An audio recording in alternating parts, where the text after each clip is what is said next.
Yeah, we're going live now. Yes, I think we are live. I can't see it so far. Yeah, we're going live. Okay.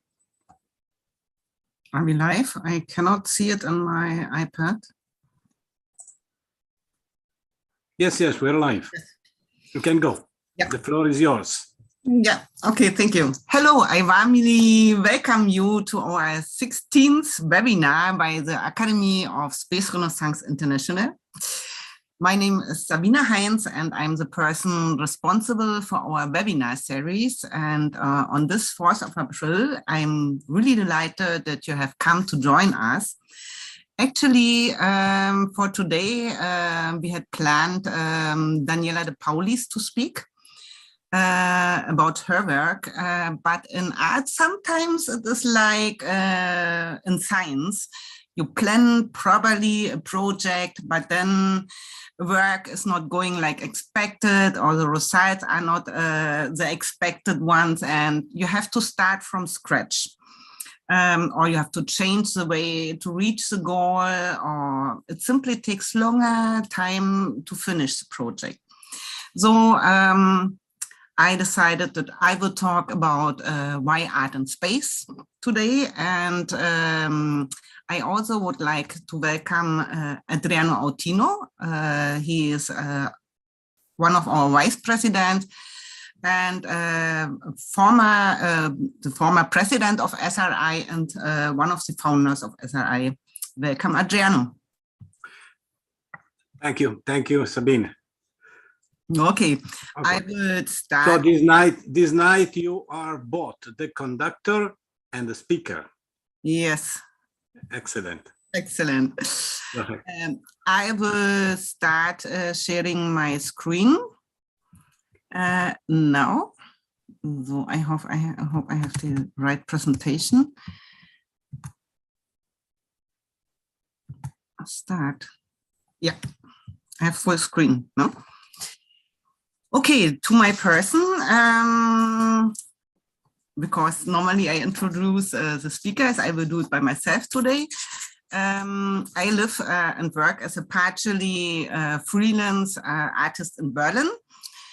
And the subject of my work are landscapes, humans, and since 2009, space art as well. In doing so, I explore different techniques such as printing, analog collage, mixed media, and iPad drawings and iPad collage, some of which I animate. And I also like to experiment with different materials and try to build a bridge between art and science. But not always. Sometimes I do my art only just for fun. Why art in space is the topic today, and I'm happy that art has found its way into this society and lately to other space-related societies too. And I think we can inspire to each other in different ways.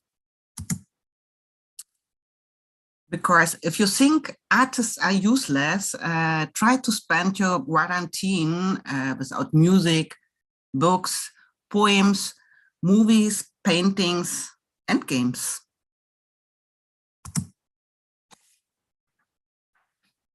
Art is very diverse, and we encounter it in the most varied levels of everyday life. Just like science and politics, and even if people are not interested in it, they are nonetheless constantly subject to its influence. On the artist level, it is mainly design, music, movie, games, dance, theater, and literature. And last year in October, a Russian film crew has returned from space after 12 days. And this is the first time in history of space travel. In the field of science, it is many things that we use today as matter of course, such as the internet, or the smartphone, to name just two examples. But not only that, not only the media such as radio and television, also many other everyday products that we use every day are the result of decades of research and their technical implementation. We take things for granted today that our grandparents didn't even think could ever exist. Or take medicine. Many diseases are curable today thanks to science and research. In politics, the impact on all of us is particularly severe. Political decisions or laws that are passed affect very directly the everyday life and the life of every single person. The coronavirus has changed our organizational structures worldwide. That also has positive aspects. New technologies have received a boost out of the need to maintain communication structures. This can also be an opportunity. Digitization has entered the world in a new dimension. Elements will find their way into art, be it as artificial intelligence, which is already taking place, or in 3D printing, video technology, or other electronic forms. Entirely new art formats will emerge. Here's an ensemble of augmented reality by John Lomberg. His galaxy is taking shape in a gallery space in Toronto, and this experience will allow you to explore a room filled with galaxies, stars, nebulae, and planets. He's developing his, this as a product you can get to fill your own home with a galaxy. The new technical possibilities that arise now also influence the content, and that could become the art of men venturing into space. What can art do that science cannot? I will give a short introduction to the history of space art. The task of art has constantly changed and is constantly changing. Even the people of the Stone Age began to depict their environment in a visual form. Here's a cave drawing with an image of the sun. But moon phase drawing were also found, and these are the first evidence of scientific observation. The observation of the stars already played a major role among the indigenous people, partly for religious reasons, but above all because they were much more connected to nature than we are today. For example, when the seasons change, the harvest, and as an orientation. The church later used painting to tell the story of the Bible to people who could largely not read or write. The rulers used art to have themselves represented or to decorate their houses with art to display their will. In art, one is free and not bound to the exactness of science. The artist can use imagination and emotional means to express scientific ideas, hypotheses, and content without having to follow the strict rules of science, and thus makes them understandable in a different way. But not only that, it can be a way ahead of its time. Leonardo da Vinci, for example, with his flying machines, Chesley Bonster with his visionary drawings, and not to forget science fiction literature. This drawing is not from Chesley Bonster, it's from David Hardy, and I really like his artwork, and I hope he will forgive me for showing one of his early works here. He posted it on Facebook on last year in October. And I think it's very modern. And if you look at the latest designs of lunar and Mars bases, they are not that far away from this drawing, what he made around 70 years ago when he was 16, imagine this. But what you also can see is in the older drawings showing the surface of the moon, the rockets are very sharp and when the first moon landing took place, then they saw that there were not so sharp rockets. This is something I wanted to mention also. But of course, I have to mention Chesley Bonestell. And he was an American painter, designer, and illustrator, and his paintings inspired the American space program, and they have been influential in science fiction, art, and illustration. They are beautiful. Also, look at this. Jack Williamson published the novel Collision Orbit in 1942 under the pseudonym Will Stewart. In it, he formulated the idea of global remodeling of planets by humans and used the term terraforming for the first time. Today, this terminus technicus is in general use and by no means only for the reshaping of Mars and Venus. Here is an artistic impression of the terraforming Mars, and it looks a little bit like Earth. And at this point, I would like to mention Stanislav Lem. Lem is considered a brilliant visionary and utopian who devised numerous complex technologies decades before they were actually developed. As early as the 1960s and the 1970s, he wrote on topics such as nanotechnology, neural networks, and virtual reality. A recurring topic are philosophical and ethical aspects and problems of technical developments such as artificial intelligence, human-like robots, or genetic engineering. In many of his works, he used satire and humorous means, often clandestinely exposing human superiority based on belief in technology and science hubris. Some of his works also have somber and pessimistic traits about the long-term survivability of humanity. He often addressed attempts to communicate by people with extraterrestrial intelligences, which he processed as a major failure in one of his most famous novels, Solaris. The depiction of the extraterrestrial life form is impressive and far ahead of its time. As life was not depicted humanoid in any way or comparable to other life on Earth, instead, there is a huge gelatinous ocean with no obvious sense organs, without the possibility of direct contact. And it is precisely this seemingly insurmountable diversity that is one of the main themes of his books. And it is understandable that the human imagination naturally takes one's own living conditions first as a basis. Lem broke this pattern as early as 1960s and thus found completely new possibilities. The book was filmed twice, once in 1968 and one in 2002.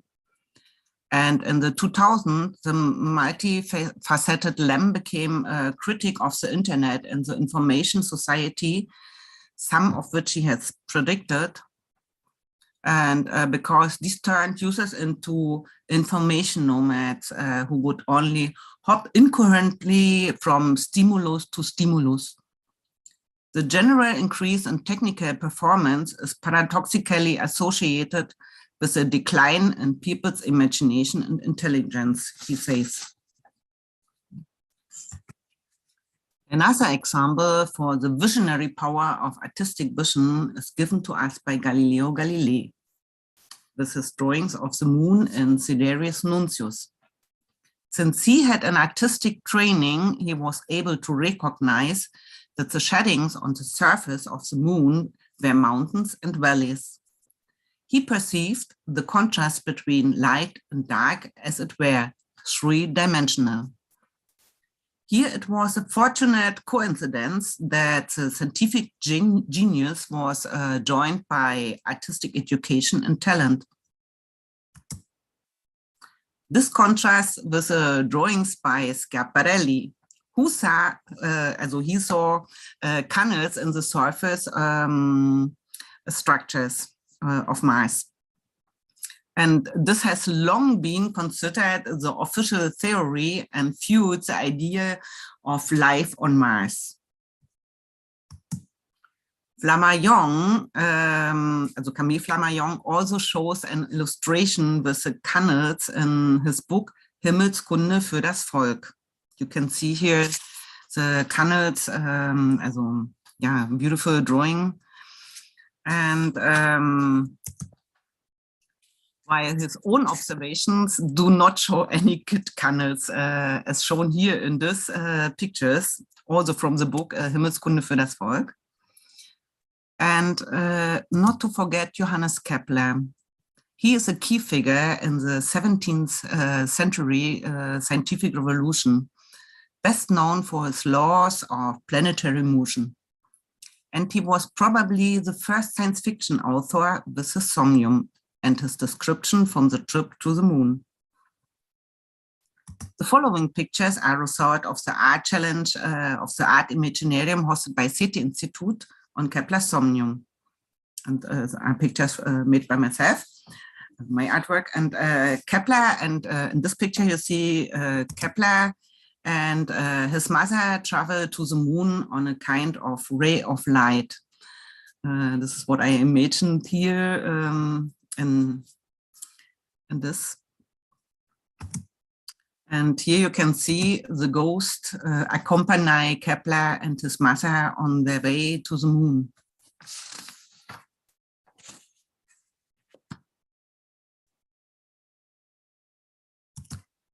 And here there is no permanent residence with the Privolvanas. It's a quotation from Kepler. And drove the moon creatures traverse their entire world and follow the receding waters, some of them by ship. Also a quotation from Kepler, far and wide are scattered masses of the shape of pine cones, the scales of which are scorched during the day, but in the evening, as it were, disintegrate and produce living beings. Those who need to breathe more carry hot water in the canal to their caves, so that it gradually cools down to the long way to the innermost part of their hiding place. Kepler also writes of being with wings. I'm quite sure that these could not fly as the moon has no atmosphere. Nevertheless, I added some, and thus followed the artistic freedom. In the Renaissance, many scientists were also artists. They were polymaths. Nowadays, the branches of science are so specialized that there are hardly any polymaths left. We want to think outside the box again and draw the link between art and science. I know nothing with any certainty, but the sight of the stars makes me dream. Vincent van Gogh. It is a dream of mankind to fly, to go to the universe and the settlement in space. There are models and studies, but apart from the ISS and its predecessors, living in space has so far remained wishful thinking. Recently, however, attempts to do so have become more and more concrete, not least thanks to advances in space technology. Living in space has so far been thought of in rather functional terms, with a few exceptions even in science fiction. The environment is metallic, dark, oil drops through the picture, and somewhere Hans Rudolf Geiger's alien scurries through the corridors. An astronaut sitting comfortably on your sofa is almost nowhere to be found. Yet space pioneers were already thinking about how to make themselves as comfortable as possible, at least with the Soviets. The state space company RKK Energia employed Galina Andreevna Baloshova, an architect who was exclusively responsible for the interior design of the space shuttles and who quickly realized that she had to start from scratch. New questions had to be answered. How do you orient yourself in zero gravity? And Baloshova developed a color concept that made it easier to distinguish between floors and ceilings. And she took yellow for walls and ceilings and turquoise blue for the fronts of the furniture and green for the floor. For the mobile home Soyuz, she designed a sofa, a built-in wardrobe, and the toilet. For the Mir space station, she designed benches, sleeping accommodations, and cabinets, and for the sake of better mobility, combined the living and the technical areas as a unit for the first time. And the concept is still in use today as a basis of the ISS. When the two models of Soyuz and Apollo were coupled together, the Americans were somewhat ambitious, Baloshova says, because their spacecraft was not orientated toward quality of life, but only toward technical possibility.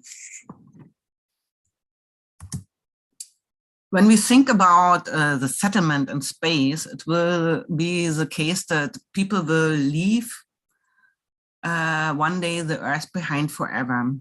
And but they will take with them, in addition to the technical equipment, their experiences, their culture, their language, religion, and education. And every astronaut, cosmonaut, taikonaut, or whatever their name is, has taken a mascot with them into space, something that reminds them of their home on Earth. And so it will be with the people who leave Earth to live, for example, on the Moon or Mars or an artificial habitat or elsewhere. They will take their memories, their images of Earth, photographs and other things with them and build on them in their new living space. A new kind of art and culture will emerge, and perhaps a new form of government, a new legal system, and possible even new religions. We live today in a world of abundance, but the resources are limited, and the people who leave the Earth will not find most of it in their new world. They may become painfully aware of the transient, and then it is just nice that you have a landscape picture of the Earth with you. In my pictures created under the topic Art Meets Science, I try to combine scientific content with artistry, but also to use scientific processes in artistically effective manner. And for this, I have employed different techniques. Lately, I have been focused more and more on the inclusion of fluorescent and phosphorescent colors. And this gives me the opportunity to hide things in pictures that only become visible when the pictures are hit with or stimulated with UV light. There are two pictures in one, so to speak, and yeah, and sometimes you have to see it with an eye wink a bit, and yeah, and science and art are two different ways of approaching reality. As an artist, you can depict things differently and make them visible. I can exaggerate things and therefore make them easier to understand, as for example in this picture, showing the surface of the moon. But if I stimulated the picture with UV light in the dark, these tardigrades appear, which are extremophiles able to live in extremely harsh environments. In April 2019, the Israeli space probe Bereshit crashed on the lunar surface, and this ill-fated probe had thousands of tardigrades, each less than a millimeter in size on board. And this is, also an example, that we have somehow damaged the surface or contaminated, this word I was looking for, contaminated the surface of the moon, with the tardigrades, because maybe they are still living there. Sometimes work of art say more about reality than science can, because aesthetics and emotions play a major role. Like in this picture, you see in Cosmonaut and space. But if I hit the picture with UV light in the dark, you may see the light pollution on Earth. And light pollution started out small when it was possible through technical inventions to turn nights into days worldwide, with enormous positive economic and social effects. But in the meantime, it has become a real problem, because it has not only negatively influenced the biorhythm of humans, but also of all other living beings. We sleep less, and in the cities, we hardly see the starry sky, let alone the Milky Way. And for the science of astronomy, light pollution is a disaster. The ever-increasing amount of space junk is not only a threat to space travel, it also affects optical and radio astronomical research. In addition, there have recently been the planned mega constellations to secure a global internet, behind which numerous companies suspect a lucrative business. This technical innovations also leads to a serious conflict of interest between technical progress and astronomical and radio astronomical research, which must be resolved, and not to forget space travel. This pictures gave an imaginative look at what it might look like beneath the icy skin of a watery moon. I think if their life on such worlds, it exists in simpler form. I have pictured here bacteria, admittedly oversized again, but they would also have to be extremophiles who would need to endure a cold world that is perpetually dark. In my pictures, I try to build a bridge between art and science, and not only thematically, but also in terms of color and color technology and color experiments. Here's another example for art meets science, or art, space art. The discover sheet for Raumfahrt Concrete is from myself, but in this magazine is an interview with Rick Wakeman, and he's a musician, and he gives a very profound interview about Mars, and and he composed a lot of music for Mars, and so that's another bridge, music and science and space art. So he's really interested in astronomy, also in space. What is space art? So here I have to refer to the definition of the International Association of Astronomical Artists. I found it is the best definition for this, and I have to quote their statement from their homepage. They say space art or astronomical art is a genre of modern artistic expression emerging from knowledge and ideas associated with outer space, both as a source of inspiration and as a means for visualizing and promoting space travel. Like other genres of artistic creation, space art has many facets and encompasses realism, impressionism, hardware, sculpture, abstract imagery, and even zoological art. Those artists have been making art with astronomical elements for a long time.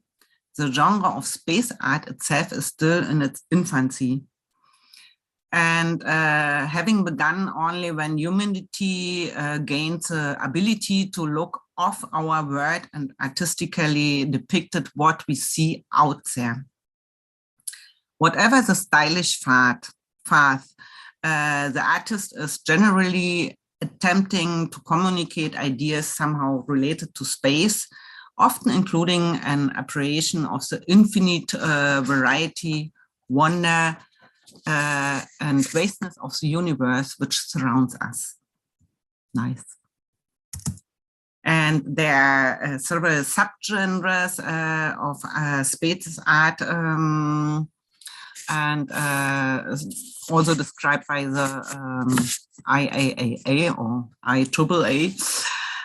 There's a descriptive realism. This is an aspect of space art whose primary emphasis is to show a viewer a scientifically accurate visual depiction of alien places in the cosmos.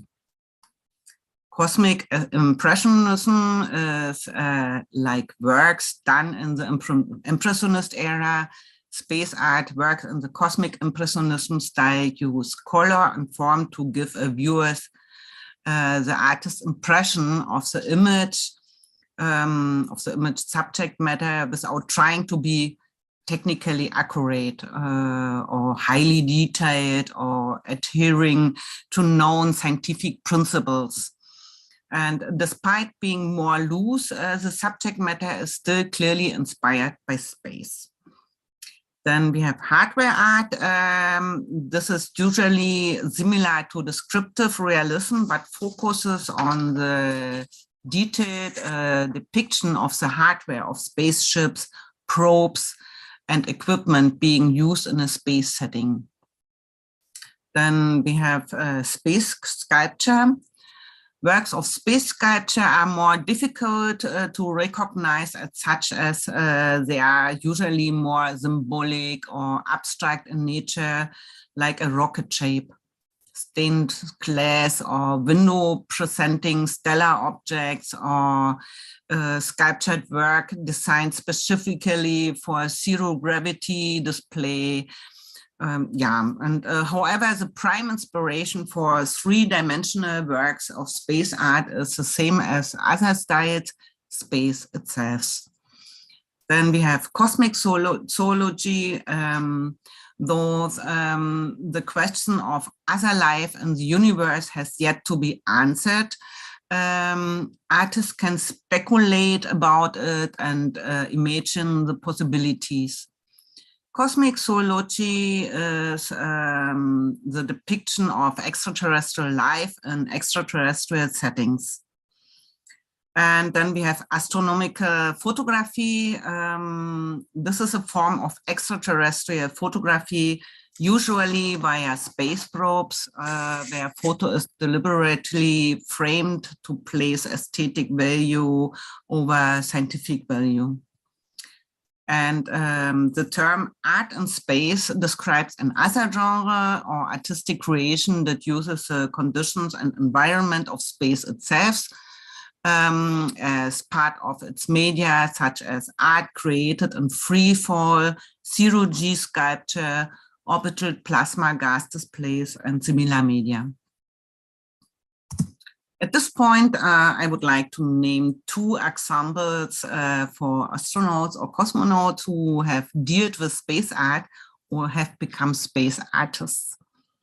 First of them is Alan Bean. Alan Bean was an American naval officer and aviator, astronautical engineer, test pilot, and NASA astronaut. He was the fourth person to walk on the moon, and he was selected to become an astronaut by NASA in 1963 as part of astronaut group 3. Bean's paintings include Lunar Grand Prix and rock and roll on the oceans of storms, and he used real moon dust in his paintings. When he began painting, he realized that keepsakes patches from his spacesuit were dirty with moon dust.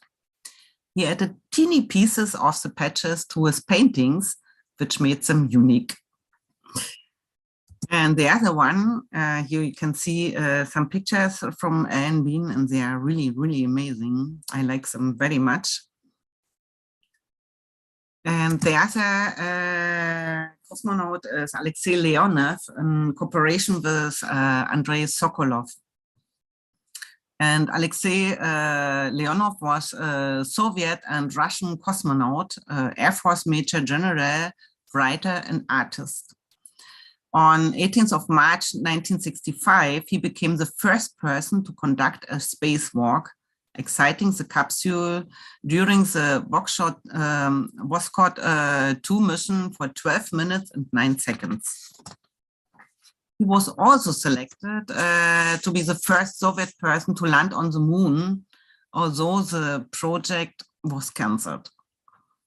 And in July 1975, Leonov commanded the Soyuz capsule in the Soyuz Apollo mission, which docked in space for 2 days with an American Apollo capsule. Leonov was the first cosmonaut to make sketches on canvas that he took with him into space. You can see here on this picture. And Andrei Sokolov was one of the most prolific Russian space artists. He worked closely with cosmonauts, in particular with his friend Alexei Leonov, to make sure his depictions were realistic. Some of his works were carried into space aboard the 1971 Soyuz 11 mission and later transferred to the Salyut space station.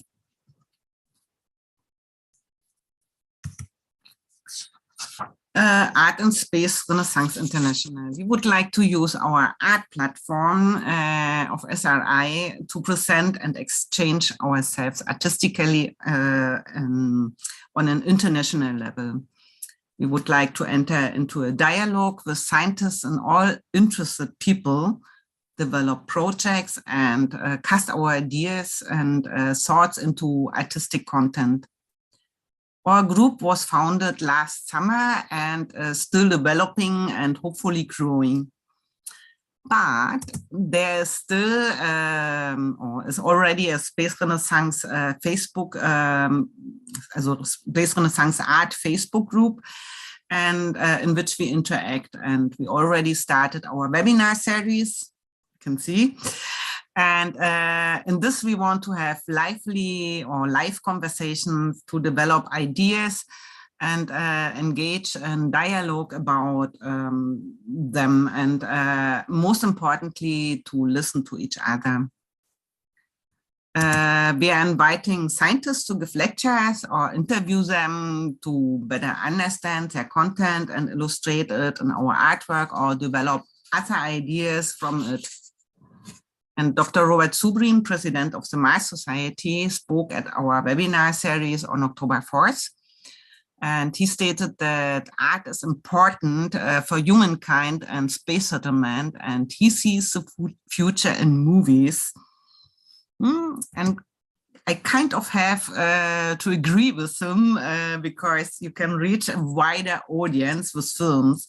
Many love the action-packed acts in the Star Wars films, in the Star Trek series, or yeah, and ultimately the films also led to many young people becoming enthusiastic about the subject and later actually become scientists or even studying astronomy or becoming astronauts.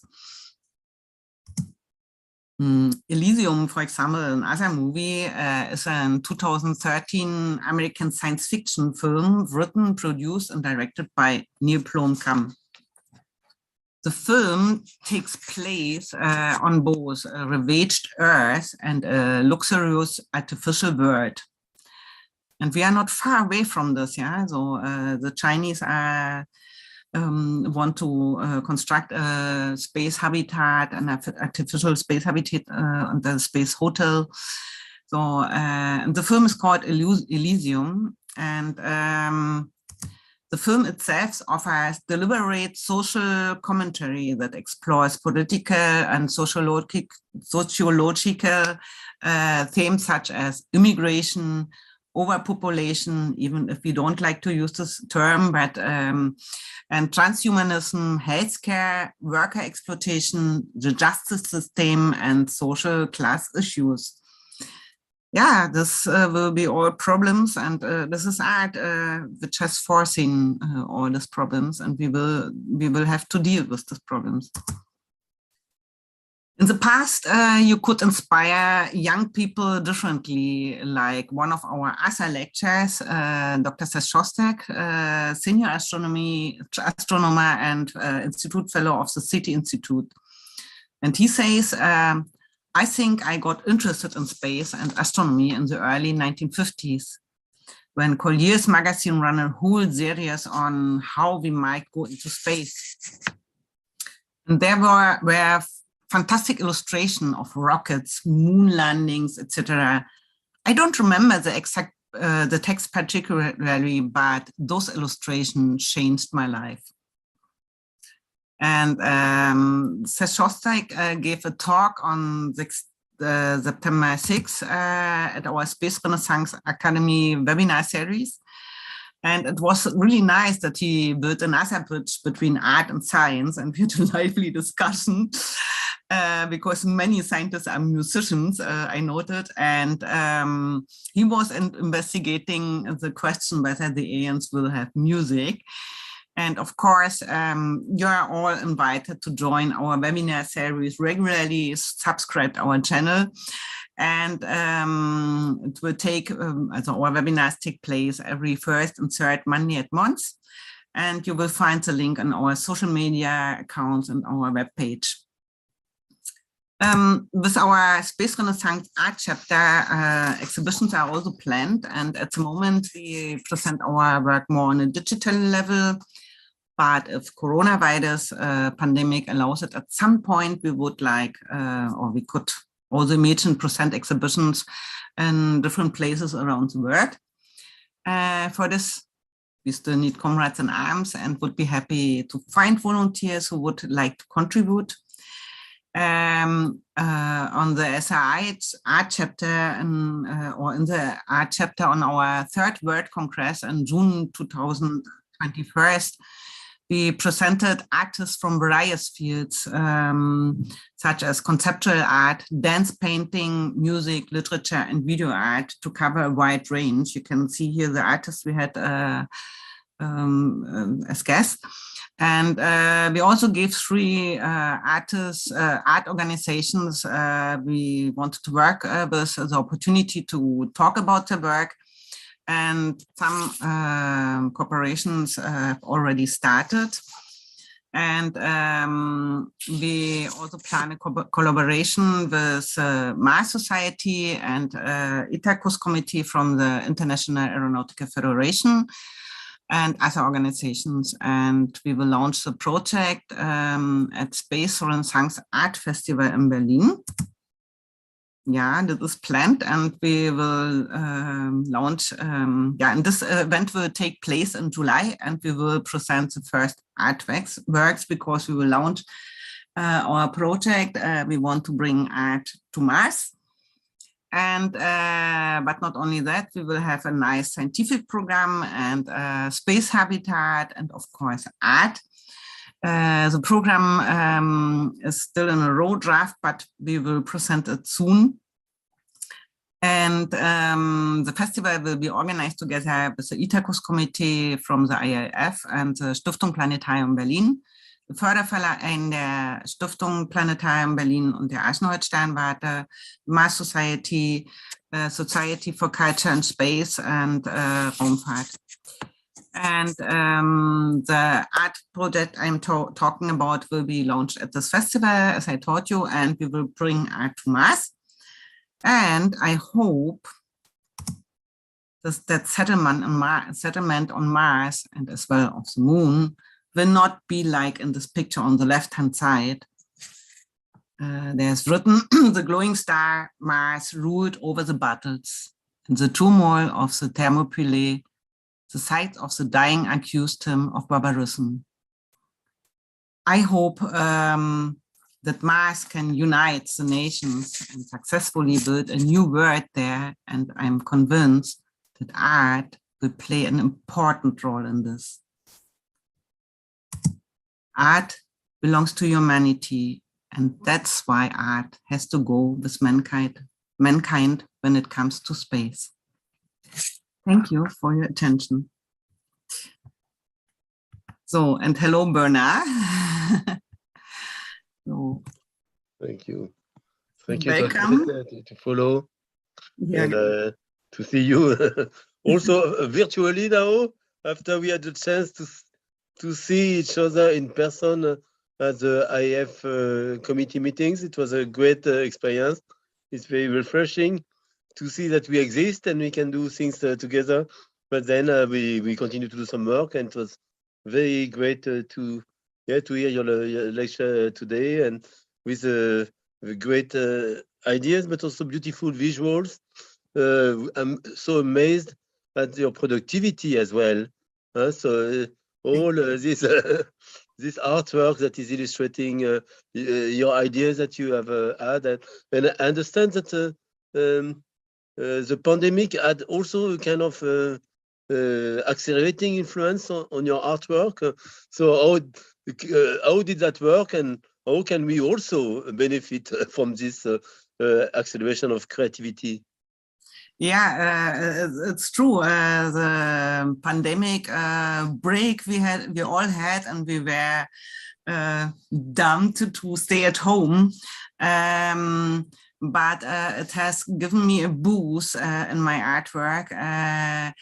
And to be creative, you need to be quiet. You need to have an atmosphere where you are like kind of bored. Yeah, so that you are.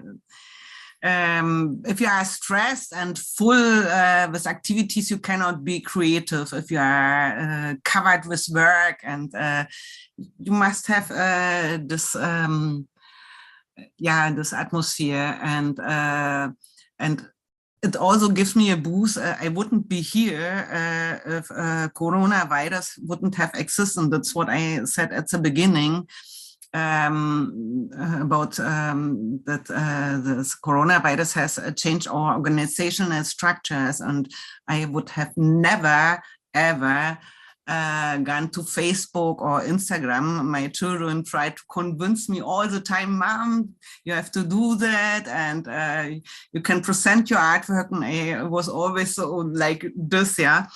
And because I presented it, people talked to me, invited me to speak there in their conferences. Also, Adriano wrote me and invited me to work with SRI, and to see what came out of this. It was really a boost for me, and So yes, the artist takes the opportunity. Yes, and widen their horizons, and also go beyond their borders. Yes, genau. Scientists as well. So. Yeah, I think so, because I remember that many people or many artists said, okay, we have now a break and we can concentrate to our art. We can do new projects, work out new projects, produce new CDs, write new books. But after a year or so, then it was, okay, now it can stop. Now I want to present my work. Yeah. Mm-hmm. So, and then it came that many of my exhibitions were canceled, or they asked me to install the exhibition. And I said, yeah, but no one will see it. And a picture not seen is not painted. Yeah. And it's really a lot of work to install an exhibition. So I postponed it. So, and I still have some pictures in some exhibitions because they couldn't reopen. Mm-hmm. I will take 2 audios were on, but you could solve this problem with the audios. I see here in the chat, but I will take the questions from the chat. Ena wrote, space is the biggest inspiration for visual art. So we need to, it everywhere we travel, of course, also in space. Yeah, this is my conclusion too. So I agree with you completely. We have people watching from UK, Barbara from Atlanta, Jim from Hawaii. Oh, Jim. And Aloha. from Scotland, Nadia from Scotland, Priscilla from Alaska, Ena from Norway, from where else? Gustavo from Mexico, hello. Hola. And we met him at IIF in Paris. Werner Grande from Vienna, like an Italian Renaissance, some centuries ago, we are now tending towards a synthesis of science, engineering, and arts. Beautiful. Most inspiring. Yeah, thank you for the compliments. There are no questions, I see. Yeah. Also, have you any questions, Adriano? No, I was very much impressed by your presentation. It's very wide and such a big range of artists that you presented in this lecture. And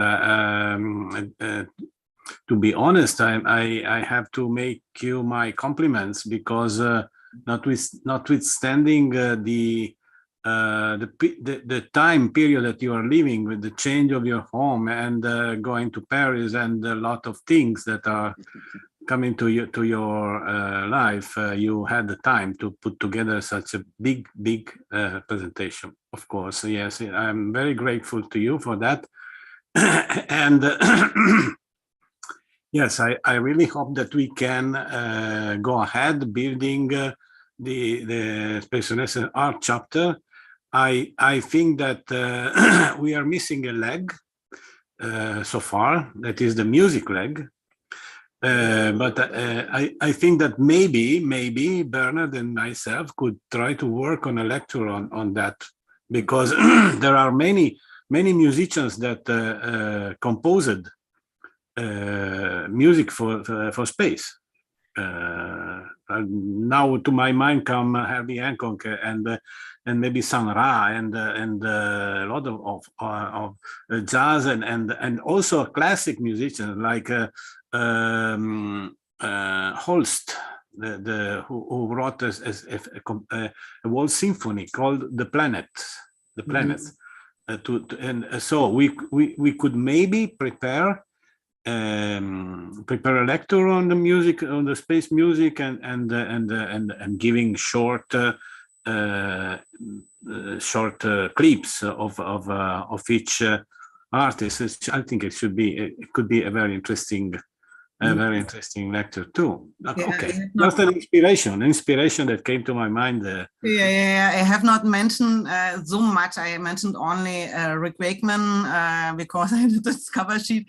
But I wanted to show that art is more than painting, and therefore I mentioned the other art forms which do exist, and because I find it important that we have theater, we have poems, and we have the science fiction literature and movies, and this above all, this literature has foreseen a lot of things. And Priscilla is writing, do you see opportunities for artists being part of astronaut crews in the future? Or they already have been, Priscilla, and I mentioned Anne Bean and Leonov. There was this Dear Moon project where this, I forgot the name, this Japanese millionaire sent with SpaceX some artists into space. And so I think it will be that artists will be part of astronaut crews. If they need someone, I would apply for this.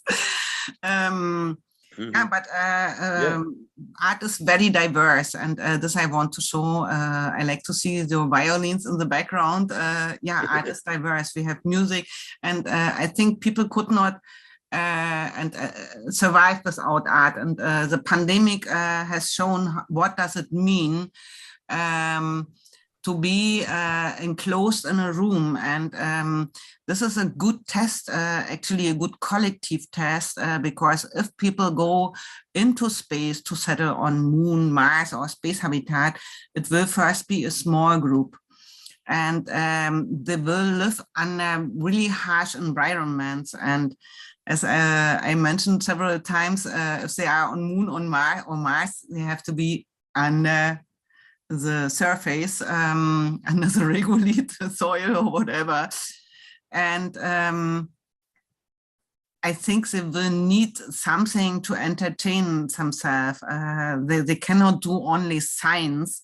And therefore the habit. So Chris Hadfield, what is the name of that American astronaut? He's Canadian. You played the song by that boy, A Space Oddity.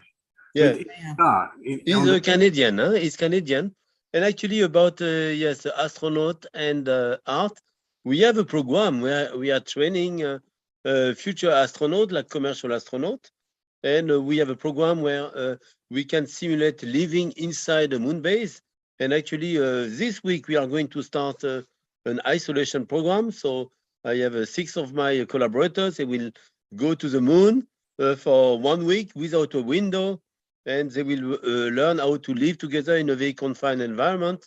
And in such analog campaign, we add often some artists or humanities or journalists that look at the human side of things. But also it's true that music can be a cement. So we should have a space renaissance band, of course. Yes. Actually, in the time when I've worked at the European Space Agency, we had at ESTEC so-called ESTEC Space Strings.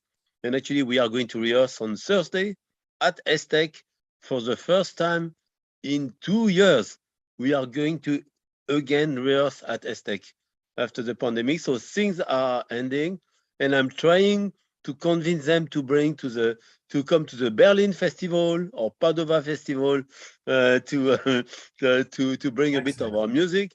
But also we had a group called ESTEC for Jazzy at ESTEC with a very nice jazz singer, Monica Terra. Maybe she's listening to us today, and with a few other musicians. So clearly we should also have a space Renaissance jazz band, and so get something for Berlin prepared. And so and as you I know that Adriano is a great guitar player, so we try to make out something for you, Sabine. Yeah.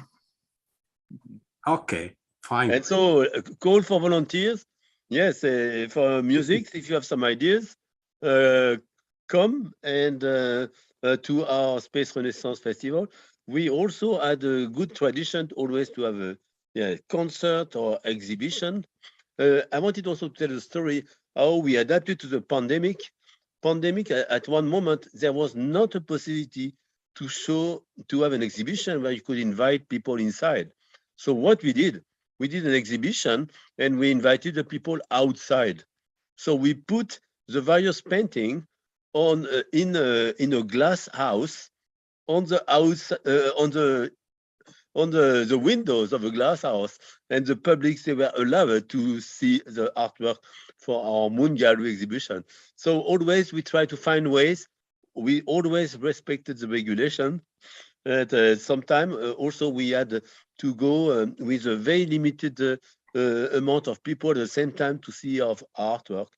And even at one time we had a plan to do a meeting, but we had to limit the number. So it was like we were like inside a spaceship, and we had a meeting and an event, a broadcast of our Art Moon Mars TV. So we will always, with artists, scientists, and creativity, always find solution to communicate our passion to the rest. Yeah, we did. We had in Berlin the Art Mile, Baumschulweg. Also since years, I'm participating in this, and they have all the windows from shops where they put some art from artists, so people can pass by, and this was very successful. And I had also an exhibition where I had time windows, and people had to say they came at this time, and so everyone had half an hour to, and we made sure that was this Art Meets Science. She had one entrance and one exit, yeah, genau. And so people could enter, and they had half an hour to watch the pictures, and then they had to go out. So, and I had to talk all the time. Also there are possibilities. This is clear, but it's more difficult. And that was the reason why I went to Facebook, also to the social media. And suddenly I had another kind of feedback. It was more international. And I remember when I had my first interview, I was so nervous. But I jumped into the water and had to learn to swim. Yeah. So, and very often artists do not like to talk about that. They want to present it and then see how people react. And now you have to learn also to interact with people and talk with them about your art, to explain your art. So then you think about your art in another way, yeah? And not always I have an intention behind. If I sit in nature and paint a tree, then it is because I want to figure out how the tree is grown, and it's like training, how you train your violin every day. And artists also have to paint or to draw every day to educate the eye and the hand. And so in these paintings, there is no meaning behind, yeah, so, and not a special meaning, yeah, so, and yeah, but and sometimes also in my space art, also you have to see it with an eye wink. And my husband always said, how that comes together, this picture, for example, where Enceladus is in the water, and yeah, I found the colors fitted and so on. But maybe it gives another idea to someone, yeah. So, and yeah. I like your image of you put yourself in the water to swim. I would have the same. We are going to put the artist in space, and they will have to learn to float. Yes. And actually, we had a kind of first experience with, for instance, this moon gallery we brought to the International Space Station. We brought 64 artists there. They are now floating. Their artwork is floating in space, and the artists had to go through to this bridge to understand better what is space, what is science, what are the conditions. So with the project that you mentioned, like the Art to Mars and other opportunities, let's get more creative person, artists, scientists, innovators joining us on this journey. Exactly. Yeah, this is a nice conclusion. Barbara is mentioned that ITACOS, IAAA, SRI, and these are meeting via Zoom this Saturday. So fabulous collaborations are underway. Watch the space. You will send us an invitation, the Zoom invitation link, I hope, because I'm waiting for this. We are all waiting for this. Also send it to us, the Zoom invite. Yeah, I think we can finish at this point. It was a nice meeting with you. It was nice to see you again. And I really enjoyed the IAF meeting in Paris. Even my flight back was cancelled. I don't know if you know this. I had only 3 hours to sleep from Friday to Saturday, and then then they booked me a flight via Munich to Berlin. Also, okay, yeah. Okay. Yes, we need to suffer to enjoy all these beautiful moments at some stage. Yeah, to compensate I'm beautiful in the phase moments of good luck at the moment. Yeah, but it was a nice experience to be part of this conference, and I made nice contacts, and I hope some people will come to our Space Art and Science Festival in Berlin. For the people who wants to know, it is from the 7th to the 9th of July. And we will have a nice festival at the Astronaut Observatory with nice lectures or interesting lectures, space habitat and art, of course. And you are invited to come. So thank you for being part of us. And Bernard, I would leave you the last words. Well, thanks, Sabine. Thanks, Adriano. So you mentioned, yes, humanities can only proceed with art. And I say that, you know, our brain is made of intelligence, of emotions, of science, of art. So let's use all the capability of brain and also our hands. And in addition to the festival we'll have in Berlin, also at the International Astronomical Congress in Paris in September. Let's get also creative people talking to the space expert. So we'll have also another great opportunities to be creative in Paris. Where do we want to go? Into space. Into space with art. Okay. Thank you, everybody. Bye. Goodbye.